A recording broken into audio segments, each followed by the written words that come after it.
구독 안 눌러주신 분들 구독 부탁드리고요. 좋아요 한 번씩 부탁드립니다. 오늘도 시청 감사합니다. 안녕하세요, 첼리브라입니다. 그저께 이제 간밤에 미국에서 토네이도 사건으로 인해서 그것에 관해서 수색하고 있는 현재 상황인데, 사망자는 지속적으로 늘어나고 있고 미국 당국에서는 그 사건에 관해서 조금 집중해서 이번 주는 다룰 것 같아요. 그래서 제롬 팔 연준 의장이 과연 16일 날 뭐라고 언급을 하실진 모르겠지만, 어쨌건 지금 현재 상황이 우리가 생각하는 것보다는 녹록시만은 않은 상황이라는 걸 아시면 될 거라고 생각을 하고, 이제 오늘 영상에서는 거시적인 관점과 그리고 어떤 그 개별적인 트레이더들이 이제 본인들의 생각을 어필하는 그런 견해에 관해서도 이제 말씀을 드릴 거고, 미디어에서 현재 인플레이션에 관해서 좀 집중 조명해서 다룬 칼럼이 있는데, 그것에 관해서도 이제 짧게 말씀을 드릴 거예요. 오늘 영상이 이제 월요일 날이라서 이슈거리가, 이벤트거리가 많이 없더라고요. 기자들도 이제 쉬어야 되니까. 자, 근데 여기 나와 있는 건 뭐냐면 1트릴리언 마켓캡까지 달성하는데 이게 얼마나 걸렸냐 이런 얘기거든요. 근데 비트코인은 12년 걸렸다, 테슬라는 18년 걸렸다, 구글이 21년, 아마존은 24년, 애플사는 42년, 마소는 44년. 제일 짧아요.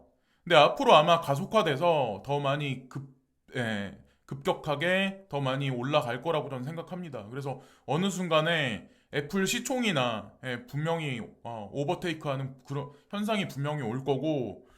자, 그리고 제가 좀 많이 즐겨보는 트위터 중에 이제 인컴 샤크라고 있거든요. 근데 모르겠어요. 다른 사람들은 인정할지 안 할지 모르겠는데, 저는 이분은 한테 도움을 되게 많이 받았거든요. 이분의 견해를 많이 보면서. 근데 인컴 샤크는 이제 뭐라고 얘기를 하냐면, 이더리움이 바닥을 확인한 것 같다. 그래서 지금 현재 상황이 나쁘지 않게 흘러갈 가능성이 높다라는 얘기를 인컴 샤크는 지금 하고 있고, 때마침 3시간 전에 이걸 올렸는데, 중요한 건 비트코인도 마침 어저께 저녁부터 반등을 야금야금 해줘서 5만 달러 위까지 올라가 줬어요. 중요한 건 16일 날이 이제 중요하긴 하겠지만, 그리고 또 하나 이제 코인텔레그래프나 여러 가지 미디어에는 뭐라고 얘기가 나오냐면, 향후에 3,000달러까지 떨어질 가능성이 있다라는 얘기를 하는 사람들도 있어요. 그래서 제가 이게 맞다, 저게 맞다라고 딱 단언해서 말씀 못 드리겠어요. 저는 그냥 홀딩하고 있는 입장이에요. 여러분들 아시겠지만, 저는 그냥 홀딩하고 있습니다. 자, 어쨌건 인컴 샤크는 이렇게 얘기를 하고 있고, 조시 라거 같은 경우는 뭐라고 얘기를 하냐면, 대부분의 알트코인에 대한 최대 이득 기회는 이미 끝났다. 자, 별로 기분 좋은 얘기는 아니죠. 가장 높은 수익을 위해 알트코인에 진입하기 가장 좋은 시기는 2019년과 2020년이었습니다. 이분 말이 맞아요. 지금 가격보다 엄청나게 저렴했었어요. 그때는 어떤 코인은, 특정 코인은 10배 이하 가격일 때도 있었어요. 알트코인은 다시 열심히 랠리를 할 수 있지만, 많은 사람들에게 운이 좋게도 여기에서 5배에서 8배 수익을 얻을 수가 있습니다. 그래서 지금 현재가 바닥이다라는 얘기를 하는 거죠. 비트 도미넌스는 점진적으로 계속 올라가는데, 알트코인은 사실 사토시 마켓에서 반등의 기미가 거의 없어요. 몇몇 개 특정 코인 빼고는. 그래서 마지막 판단은 각자 개개인들이 많이 하셔야 되는데, 저는 조시라고의 견해에 동참을 합니다. 자, 어쨌건 그렇게 생각하고, 지난 14일 동안 일본 열도에서, 여기 나와 있는 것들 일본 해상과 일본 열도에서 지진이 좀 많이 좀 발생을 했어요. 그래서 어떤 얘기가 있냐면, 한 달 이내나 조만간 큰 지진이 날 거다라는 얘기가 있거든요. 그리고 얼마 전에 미국 서부 쪽에 해양에서 지진이 발생해서 안반층이 무너졌다 이런 얘기가 있잖아요. 그래서 쓰나미가 발생하진 않을 거야라고 이제 과학자들이 그렇게 언급을 하긴 했지만, 중요한 건 전 세계적으로 라팔마 화산도 그렇고 지금 심상치가 않다는 거죠. 그래서 미리미리 대비를 하시고 마음의 준비들을 하시는 게 어떨까라는 생각을 합니다. 이거는 제가 위기 의식을 조장해서 이득을 얻자 이런 의미에서 말씀드리는 게 아니라, 하여튼 저는 우리 세대가 살아가는 동안에, 이게 5년 이내에 벌어질지 10년 이내에 벌어질지 모르겠지만, 어쨌건 불의 고리 쪽에 사시는 분들 같은 경우는 조심해서, 저는 나쁠 게 없다라는 생각에서 이제 말씀을 자주자주 드리는 거예요. 민감하게 반응해서. 그리고 송버드 커뮤니티에서 이제 무슨 얘기를 하냐면 송버드가 급작스럽게 폭락을 했어요. 뭐 저는 이게 몇 개 없기 때문에 별로 관심도 안 가지고 있고 거래소 뭐 접속도 안 하는데 이 트윗을 보면서 알았어요. 가격에 익숙해져야 된다. 상승 및 하락에 스냅샷을 구축하고 스냅샷 이후에는 의심할 여지 없이 다양한 프로젝트에서 더 많은 것들이 있을 것이다. 뭐 요런 얘기를 하는데 사실상 송버드가 폭락을 했죠. 예, 스냅샷이 있었어요. 그래서 엑스파이 토큰이 지급이 될 텐데 여러분들이 거래하고 계시는 거래소에서 공지사항에 올라왔는지 뭐 안 올라온 거래소도 있을 텐데 공식적으로는 엑스파이 토큰에 관해서 지급을 해주는 게 맞는 거예요. 그래서 안 해준다는 뭐 그런 거래소도 있을 텐데 한번 문의를 한번 해보세요. 어차피 그거는 스냅샷이 됐기 때문에 거래소가 가져간 거거든요. 예, 그래서 그런 관점으로 보시면 어떨까라는 생각을 하고 앞으로 엑스파이를 받을 준비를 합니다. 뭐 그래서 이게 됐다. 그래서 공지가 아마 다들 나갈 거예요. 그래서 뭐 공지가 없는 거래소 같은 경우는 이것에 관해서 보시면 되고 그리고 여기 뭐 인플레이션하고 이런 얘기들이 되게 많잖아요. 근데 저는 이제 스태그플레이션이라는 생각을 이제 되게 많이 하는데 어떤 게 있냐면 이 얘기가 되게 아마 중요할 거예요. 이건 그러니까 많은 사람들은 한국만 지금 금리 올라가면 뭐 부동산 폭락해서 뭐 경제가 서민 경제 무너진다 이걸 걱정하는데 이거는 미국 경제에 관해서 나온 얘기거든요. 그래서 전 세계 경제는 블록화돼 가지고 단일화된 게 일원화된 게 되게 오래전부터 그랬었어요. 그러니까 여기서 자영업 하시는 분들이 힘들면 미국 어디에서 세탁소 하시는 분들, 한국 이민자들은 특히나 그 글로서리 스토어나 아니면 세탁소 같은 걸 되게 많이 하거든요. 그러니까 그거는 미국 이민 사회뿐만 아니라 호주도 유럽에도 마찬가지예요. 보통 다 대부분들 보시면 기술이 없는 분들은 그런 거를 보통 많이 접근들을 많이 하세요.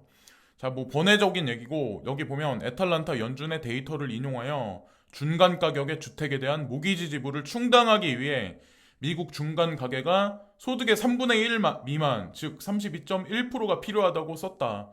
모기지 이자율이 사상 최저 수준이지만 동일한 지출이 소득의 34.2%를 차지했던 2008년 11월 이후 가장 높은 수준이다. 가격이 계속 오르거나 집 가격이 계속 오르거나 모기지 이자율이 치솟을 때 어떤 일이 일어날지 상상할 수 있습니다. 똑같은 얘기를 하는 거죠. 깡통주택이 발생할 가능성이 있다. 여기서 집값이 내려가면 이자율이 올라가거나 라는 얘기를 지금 하고 있는 거죠. 그래서 어쨌든 16일 날 과연 어떤 얘기가 나올지 그것에 따라서 서민 경제가 바닥을 치달아서 뭐 많은 사람들이 거지가 될지 아니면 그냥 현재 경제 상황이 유지가 될지 결정이 분명히 될 거예요. 자, 이제 바보 같은 짓은 안 할 거라 생각을 하고 연준이 아무 일도 일어나지 않는 척 하는 동안 제롬 파월 연준 의장은 계속 그런 얘기를 했어요. 인플레이션 별것도 아니야. 괜찮아. 별것도 아니야. 근데 골드만삭스나 JP 모건은 지속적으로 인플레이션에 관해서 경계되는 그런 언급을 계속 했었죠. 실제로. 그래서 골드만삭스는 뭐 4.6이다. 뭐 이런 얘기까지 했었는데 지금 현재 상황 뚜껑을 막상 열어보니까 CPI가 6.8 나왔는데 거기다가 주택가격 그 상승률의 인덱스까지 합하면 인플레이션율이 11%까지 올라갔다라는 얘기가 있더라고요. 지금 현재의 상황을 보고 연준이 더 이상 무시할 수 없는 주택 인플레이션 급증에 그리고 어떻게 대응할지 여부는 두고 볼 일입니다. 근데 이 와중에 미국 중간에서 토네이도 사건이 발생을 했다는 거죠. 사실 중요한 건 그래서 피해갈 수 있는 명분거리가 하나 있는데 뭐 끝까지 뚜껑은 열어봐야지 되는 거고 웨일 알럿에서 USDT가 여기 나와 있는 거대로 1억 1천만 달러가 발행이 됐는데 이게 전 세계 가장 큰 거래소인 바이낸스로 흘러 들어갔어요. 그래서 이게 이 여파가 어떻게 움직일지 한번 그것도 예의주시해서 지켜봐야 되지 않을까. 이건 사실 거래소로 스테이블 코인이나 뭐 이런 게 들어갔다는 얘기는 사실 나쁜 건 아니거든요. 이것도 뭐 긍정 시그널이긴 하거든요. 그리고 이제 G캐시나 익명성 코인에 투자하고 계시는 분들, 뭐 호라이젠이나 투자하고 계신 분들이 아마 되게 많을 텐데 이 저한테는 좀 크게 다가왔거든요. 코인베이스, 그러니까 영국 사용자들한테 이 거래가 가능해졌어요. 여기 뭐 대시코인은 익명성 코인의 대표적인 코인이라고 사실 볼 수가 없어요. 뭐 차폐 주소를 사용할 수 있는 게 아니기 때문에. 근데 G캐시나 호라이젠은 차폐 주소를 사용할 수가 있는데 G캐시가 영국 사용자들한테 사용되어진다. 이 거래가 가능하다라는 얘기가 나왔다는 얘기는 이게 왜 중요하냐면 영국 정부에서는 사실 이 익명성 코인에 관해서 되게 보수적으로 특히나 이제 코인에 관해서 보수적으로 했었는데 하다못해 코인베이스에서 이런 얘기까지 나왔다는 얘기는 영국 정부에서 어느 정도 용인했다는 얘기거든요. 그 얘기가 뭘 뜻하냐면 G캐시와 호라이젠이 추후에 한국 상장할 가능성도 되게 높다는 거죠. 왜냐면 보수적인 국가니까 영국 같은 경우는 크립토에 관해서 엄청 보수적이잖아요. 얼마 전까지만 해도 아마 코인 시장에 코인에 관련해서 되게 보수적 입장을 정부에서 견지를 했던 걸로 알고 있는데 어떻게 G캐시가 거래가 가능해질까요? 영국 거주자들한테. 자, 그리고 G캐시 호라이젠이 한국 상장할 수 있을까요? 의심을 하시는 분들이 되게 많은데 일단 코인베이스에 들어가 있다는 자체가 중요한 거고 코인베이스가 이제 기준으로 많이 보니까 거기다가 뭐 영국까지 이렇게 가세했다는 얘기는 결국엔 한국도 쫓아갈 수밖에 없다는 얘기예요. 뭐 한국에서 기준을 잡아서 전체 코인 시장을 돌리는 건 아니잖아요. 그런 관점으로 보시면 어떨까라는 생각합니다. 그리고 이강준 대표가 예전에 지금 이서구 대표님이 업비트 그 자리에 이제 대표로 계시기 전에 분명히 업비트를 셋업 시키는데 분명히 어느 정도 이제 이바지 하신 게 있고 그리고 이강준 그분 같은 경우는 소프트뱅크하고 깊숙하게 이제 관련이 있는 분이기 때문에 또 거기다가 디지털 커런시 그룹하고 소프트뱅크하고 깊게 관련이 있기 때문에 글쎄 뭐 이 코인들이 뭐 상장 못 할까요? 저는 이제 뭐 시간이 문제일 뿐이라는 생각을 하고 또 하나 이제 이것도 되게 아이러니한데 바이든 대통령은 그런 말씀을 하셨죠. 오일 가격은 내려갈 거고 가스 가격은 내려갈 거다라는 말씀을 하셨어요. 그죠? 그래서 이제 생활비가 내려갈 거다라는 말씀을 하셨는데 되게 아이러니한 건 뭐냐면 바이든 정부에서 메탄 가스에 관해서 이 세금을 물릴 거다. 이것으로 인해서 가스 가격이 17% 인상할 거다라는 얘기가 있어요. 이게 당장은 아니지만 이 법안이 수용되면 자 상원에서 뭐 그러니까 통과됐다, 뭐 하원에서 뭐 어떻게 됐다, 뭐 이런 얘기들이 있는데 이게 적용이 되면 에너지 가격이 올라갈 거고 내년부터 인플레이션이 진짜 많이 극도로 올라갈 가능성이 높아요. 그리고 한국 같은 경우도 금리는 인상하지만 600조 원에 달하는 슈퍼 예산이 집행이 현재 된 상황에서 코로나 때문에 손해본 사람들까지 피해 구제를 해주려면 100조 예산도 통과해야 된다. 처리해야 된다. 여야가 공통되게 지금 뭐 그게 뭐 탁상 행정 그러니까 일 수도 있는데 어쨌건 그런 거에 관해서 지금 기사에 나오더라고요.